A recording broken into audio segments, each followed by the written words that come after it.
Histoire de sentier vous est présentée par la Capitale Assurance Générale, l'assureur québécois des motoneigistes, Skidoo BRP et Choco. Bonjour tout le monde et bienvenue à Histoire de sentier. Cette semaine, on s'en va à Edmundston. On va voir nos voisins au Nouveau-Brunswick. On va là en motoneige. En fait, non. On embarque les motoneiges chez Pick-Up et après ça, on débarque les motoneiges là-bas. Parce que là, déjà, c'est quand même assez loin en auto.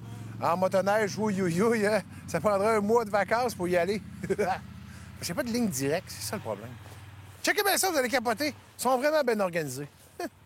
Bon show.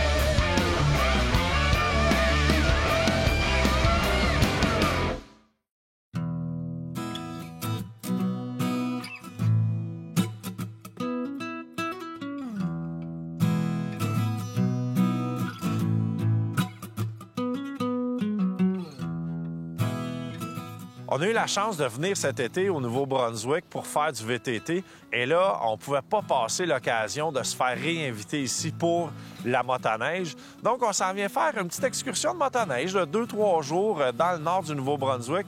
Et on est vraiment bien entouré. On a des gens du tourisme local. On a un président de club de motoneige.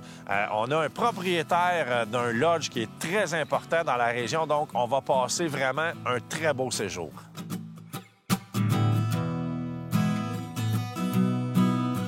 Écoutez, ici, on a quand même 3-4 mois d'hiver. Des fois, ça peut être 5 si ça commence tôt en décembre, mais c'est sûr cette année, ça a commencé un peu plus tard.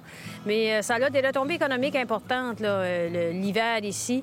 On pourrait dire que la neige est au nord, ce que les plages sont au sud pour le Nouveau-Brunswick. Pour nous, le nord du Nouveau-Brunswick, on a besoin de cette activité-là pour générer... de l'économie, générer des nuitées pour nos hôteliers. Donc, c'est sûr que le réseau de sentiers qu'on a est extrêmement bien entretenu. Donc, c'est vraiment un produit hivernal important et intéressant pour les régions du nord du Nouveau-Brunswick. Moi, c'est une passion. Ça fait depuis 68 que je fais de la motoneige. Je fais environ 10 à 12 000 km par hiver. 90 du temps, on ride alentour ici, puis on fait des fins de semaine de 500-600 km.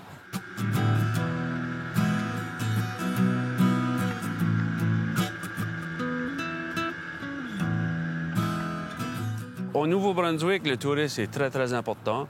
Puis les Québécois connaissent le Nouveau-Brunswick surtout comme destination plage, vacances d'été. Mais la motoneige, ça devient la destination hiver. Fait qu'il y a beaucoup d'efforts qui est mis dans la promotion de cette activité-là. Puis le ministère vient appuyer les efforts justement de la région d'ici d'Edmundston, puis d'autres destinations qui font partie surtout de l'Odyssée du Nord. Le Nouveau-Brunswick, en fait, pour bien des gens au Québec, ça peut être plus proche que d'aller ailleurs dans le Québec. Pour nous, on part de Montréal, super facile d'accès. Les grandes autoroutes, on rentre ici à Edmundston et juste à côté de l'autoroute, il y a déjà les places pour se stationner. Environ 5h30, 6h de différence. Donc, c'est vraiment pas si loin qu'on peut le penser. On est partis, nous autres, d'Edmundston, et c'est vraiment une ville qu'on pourrait appeler motoneige friendly. On a le droit de traverser une grande partie de la ville, évidemment dans le sentier approprié, mais on a accès directement au centre-ville, 4-5 différentes grandes chaînes d'hôtels, et on voit que les gens sont contents de nous voir, les hôteliers sont contents, ils savent que la clientèle motoneigiste, c'est une belle clientèle pour eux autres. Les bénévoles font un travail extraordinaire aussi pour assurer la qualité des sentiers. C'est sûr qu'on a quand même des défis au niveau de la signalisation à certains endroits. On est conscient de ça. mais on travaille de plus en plus près avec les clubs pour essayer justement d'y remédier puis d'en faire un produit touristique de haute qualité. On a des très belles destinations ou des points de vue, des points d'intérêt très intéressants le long des sentiers. On veut mettre ça en valeur aussi avec de la signalisation additionnelle. Et on a des centres comme le centre de plein air, qui était le centre de ski avant, qui maintenant ouvrent leurs portes justement à différents types de machines, différents types de clients. Donc, ça va devenir un point tournant là, important pour le développement de notre industrie.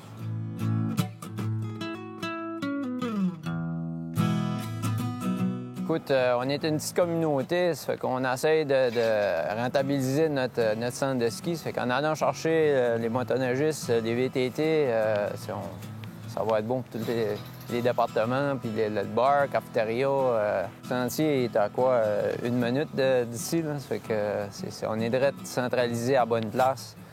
Alors, on essaie tranquillement de faire des changements pour adapter la place aux motoneigistes. Et ça, c'est une affaire qu'on voit pas souvent. Je sais qu'au Québec, je sais pas s'il y en a encore, mais il y a déjà eu quelques places. Et moi, j'ai toujours dit que c'est deux beaux sports qui pourraient très bien se mixer juste avec les relais, la nourriture et tout ça. Et on aime tout l'hiver, donc il me semble que ça va bien ensemble.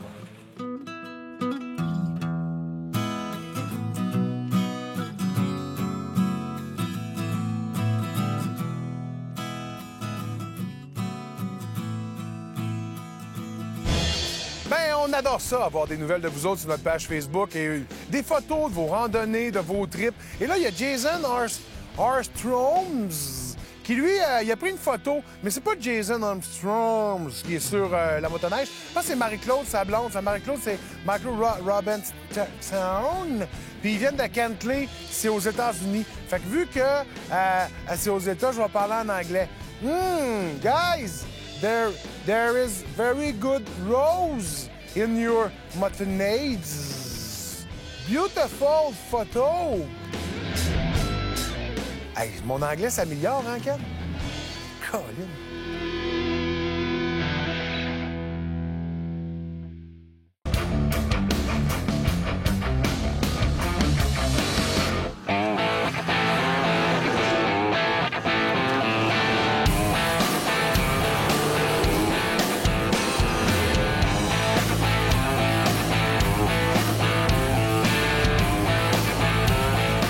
Une autre force de la région aussi, c'est qu'on passe très rapidement d'un centre-ville à le bois. Mais vraiment, et plus près de la ville, des fois, il va peut-être avoir un petit peu moins de neige, mais on l'a vu très rapidement en s'en allant vers la montagne, vers le centre un peu de tout le centre de la motoneige, le centre de la forêt. Les conditions se sont améliorées beaucoup et il y avait de plus en plus de neige. Puis ce qui est le fun, c'est que la plupart de ces sentiers-là sont sur des anciens chemins forestiers. Fait qu'en partant, le fond est déjà très, très bon. Ça prend une belle petite couche de neige pour commencer, puis on a des sentiers impeccables. L'Odyssée du Nord, c'est un réseau de sentiers au-dessus de 2000 km si on compte tous les sentiers locaux, mais un réseau au-dessus de 1500 à 1750 km qui fait d'une communauté à l'autre. Il y a 5 villes partenaires qui en font partie. Là, on est à Edmundston, on a aussi Campbellton, Bathurst, la péninsule acadienne, puis Miramichi. Fait que ça représente tout le centre, le nord central de la province, disons. Fait qu'au Nouveau-Brunswick, les communautés se sont toutes installées le long des côtes puis le long des rivières. Mais là, on se retrouve que le centre de ces communautés-là ou ces grandes villes-là, c'est un gros terrain de jeu. C'est surtout un environnement pour le produit forestier, mais en hiver, ça devient un paradis puis un grand terrain de jeu. Une des grandes forces du Nouveau-Brunswick, une des particularités, c'est qu'ils ont encore les fameux petits relais chauffés qui sont bien dispersés à tous les 50-60 km. Et je parlais avec le président du club qui me disait que c'est toujours comme ça. Chaque club vraiment pense à OK, ici, on va couper le 100 km en deux, on en met un là. Puis, il essaie toujours de bien les situer, juste à côté d'une petite rivière, tout ça. On arrive en plein milieu du bois, on a un beau petit relais pour se réchauffer. Puis en plus, les gars, ils ont installé un système avec des petits câbles comme ça, avec une extension. On vient connecter ça sur notre batterie de motoneige, puis le soir, on peut jouer aux cartes. Le monde, ils s'en servent vraiment parce qu'ils viennent jouer aux cartes.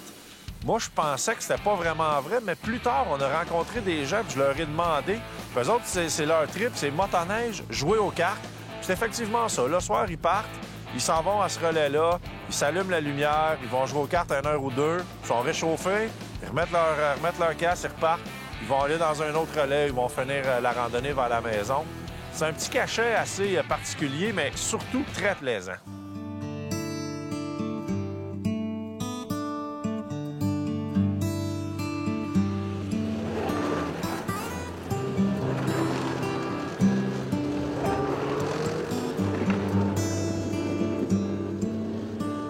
On s'entend que c'est apte à disparaître, mais comme le Club du Nord, il est vraiment bien situé.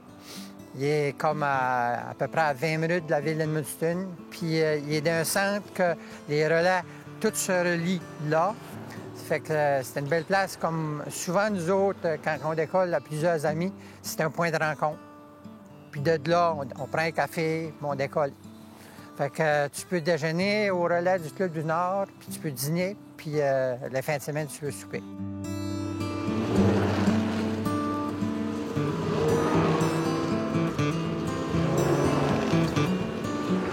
C'est sûr que les clubs sont à regarder présentement différents aspects. Développer des nouveaux sentiers, ça, c'est sûr. On sait que les motoneigistes n'aiment pas faire les mêmes sentiers année après année. Donc, il y a des nouveaux sentiers en développement. Il y a un gros projet qui se développe là, dans le coin du Mont-Carleton qui va devenir un hub aussi au niveau, qui va faciliter toute la question de l'entretien des sentiers et le développement de nouveaux sentiers. On regarde aussi à identifier des zones là, pour le hors-piste. Donc, ça, c'est tous des projets là, qui sont sur la table avec la Fédération et que les différents clubs considèrent présentement. Il y a des événements qu'on veut créer aussi. Alentour de ça, il y a déjà eu des événements importants dans la région, entre autres le Festival international des motoneigistes, qui a eu lieu pendant une quinzaine d'années, qui attirait au-delà de 1000 motoneigistes à certains moments. Ça a tombé lorsque le passeport est devenu obligatoire avec le côté américain. C'était rendu difficile. L'autre chose, c'était uniquement supporté par des bénévoles. Alors, on a justement là, des rencontres là, prévues durant toute l'année 2016 pour remettre en branle le festival pour 2017. Il y a aussi dans les autres régions où il se développent des événements. Donc, il y aura beaucoup de randonnées, je crois, organisées, structurées pour permettre aux gens là, de pouvoir venir apprécier le produit et apprécier nos sentiers.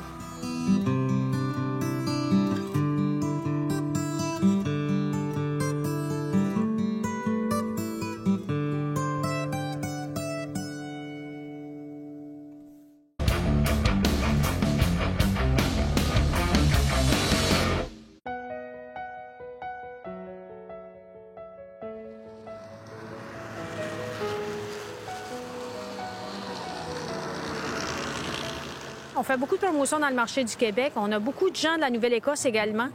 Il y a également le sud de la province du Nouveau-Brunswick. Là, il y a quand même un marché interprovincial. On a des gens, on croise beaucoup de gens des États-Unis aussi, des gens de Boston, de ces régions-là, du Massachusetts, qui se dirigent vers notre région pour faire leur sport dans motoneige. Le Québec de proximité, c'est aussi beaucoup de randonnées de fin de semaine, beaucoup d'escapades là, de quelques jours.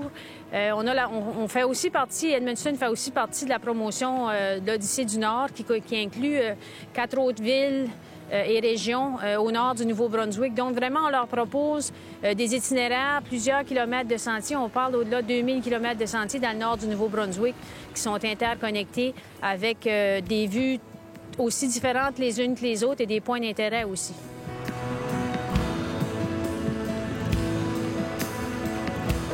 Lorsqu'on a commencé à parler avec les gens du tourisme à propos de la randonnée ici, moi, j'ai fait la demande spéciale d'aller au Moose Valley Lodge parce que c'est tellement connu dans la région ici, mais pas mal partout même au Québec. Les gens qui viennent au Nouveau-Brunswick, ils savent que le Moose Valley, ils veulent aller au Moose Valley. C'est vraiment une icône de la motoneige dans le coin ici. Ça, c'est un de mes amis qui a une noire, puis il a décidé, lui, pourquoi qu'on On fait pas une place pour les motoneigistes. C'est tout le temps plein de motoneigistes dans la région. J'ai dit, ouais, on peut essayer ça. Puis après 2 ans, c'est parti. C'est comme si ça arrêtait un aimant pour les motoneigistes. Ça n'a jamais arrêté de grossir. Puis c'est ça que c'est.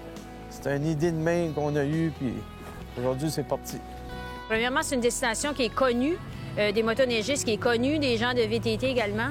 C'est sûr, quand on fait les marchés au Québec, il n'y a pas personne à qui on a parlé qui ne connaisse pas le Moose Valley. Donc, c'est un pivot, ça aussi, au niveau de notre organisation régionale, dans le sens que c'est un point de rencontre, c'est un point de départ aussi. Donc, il est situé aussi dans probablement l'endroit où la saison est la plus longue de l'année. Donc, c'est sûr que c'est avantageux de ce côté-là. Comme cette année, la neige, il n'y en a pas bien à nulle part, mais chez nous, on est chanceux pour ça. Là, moi, la neige au Moose Valley, là, des fois, je me demande si c'est pas nous autres qui la fabriquent.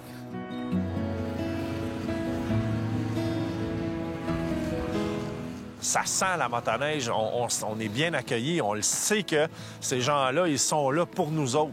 Puis c'est le fun cette ambiance-là, d'avoir une belle place comme ça a un petit look rustique. C'est bon que ça soit rustique. Quand le monde aime ça, il arrive chez nous. Oh, les G, c'est une belle place de même, à plein milieu des bois. Comment vous faites? Puis c'est quasiment de l'histoire. On leur explique un peu comment on a monté ça, puis juste qu'on est rendu avec ça. C'est ouvert à l'année, 7 jours sur 7. On a 5 chalets. On peut habiter 20 personnes très confortables. La seule chose que le monde a besoin, c'est le brosse à dents. On a le chauffeur radiant, on a un très bon menu au resto, on a le steak, on a les ribs, on a les cheeseburgers, les poutines. Les monde sont très bien servis. On a aussi une station de service pour l'essence.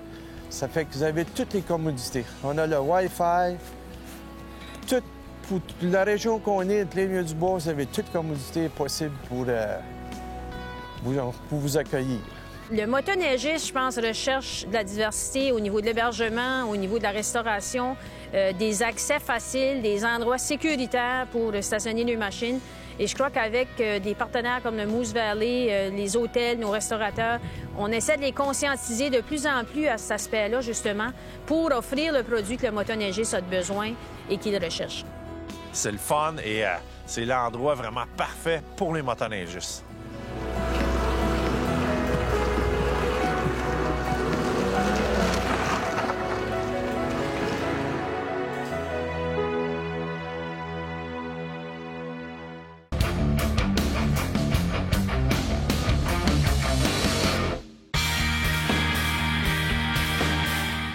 De la région de la Mauricie, le lauréat est M. Claude Gagnon du club de motoneige Latuc. M. Gagnon est entré au conseil d'administration du club de motoneige Latuc en 2008 à titre de directeur, plus spécifiquement chargé de la signalisation, un dossier hautement stratégique dans un club de motoneige qui entretient plus de 450 km de sentiers en région éloignée. Ses collègues du club tenaient à marquer leur appréciation pour cet administrateur rigoureux qui accomplissait ses tâches en conservant toujours un large sourire et une profonde reconnaissance pour la contribution des bénévoles de son club. Merci pour votre excellent travail, M. Gagnon.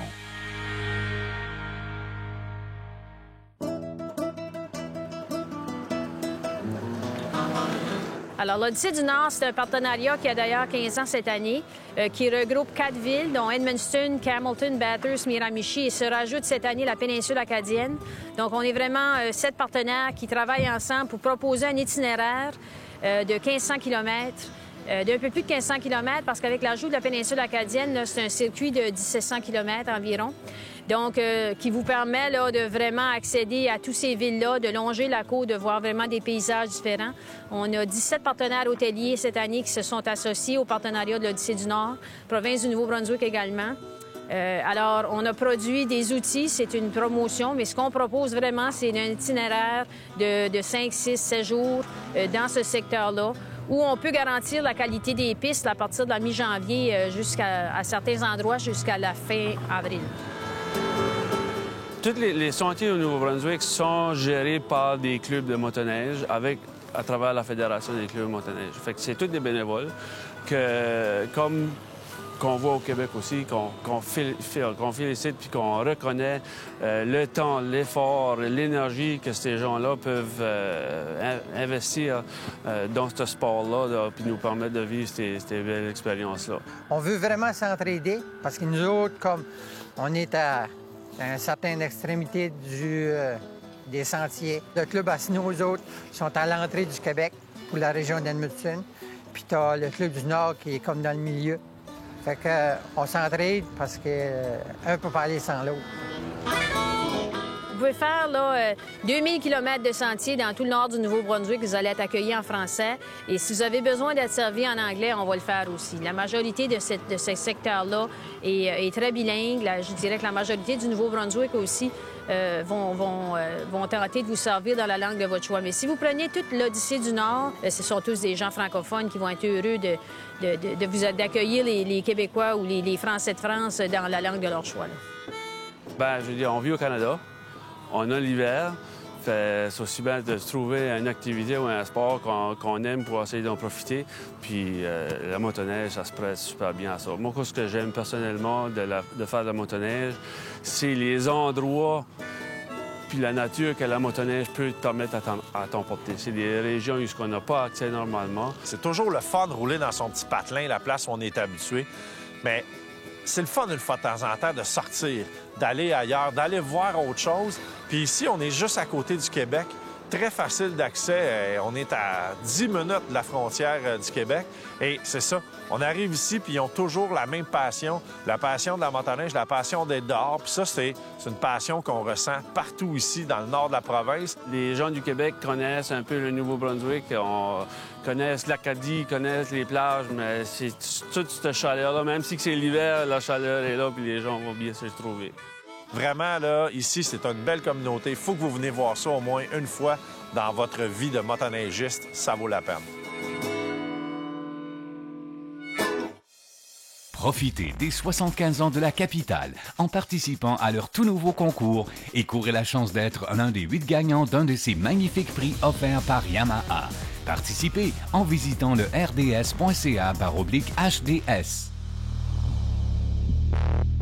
Bien, c'est déjà tout pour Histoire de Sentier. Merci beaucoup d'avoir été là. Vous êtes extraordinaires de nous suivre à chaque semaine. On aime ça, vous voir sur Facebook, voir vos photos, voir tout au complet. Merci d'être là. On se revoit la semaine prochaine, puis ratez pas la semaine prochaine, hein, parce que, aïe aïe, il va y avoir des surprises. Fait que, je sais pas c'est quoi la surprise, Big, mais il faudra trouver une surprise pour le prochain show. Histoire de Sentier vous est présenté par la Capitale Assurance Générale, l'assureur québécois des motoneigistes, Skidoo BRP et Yamaha.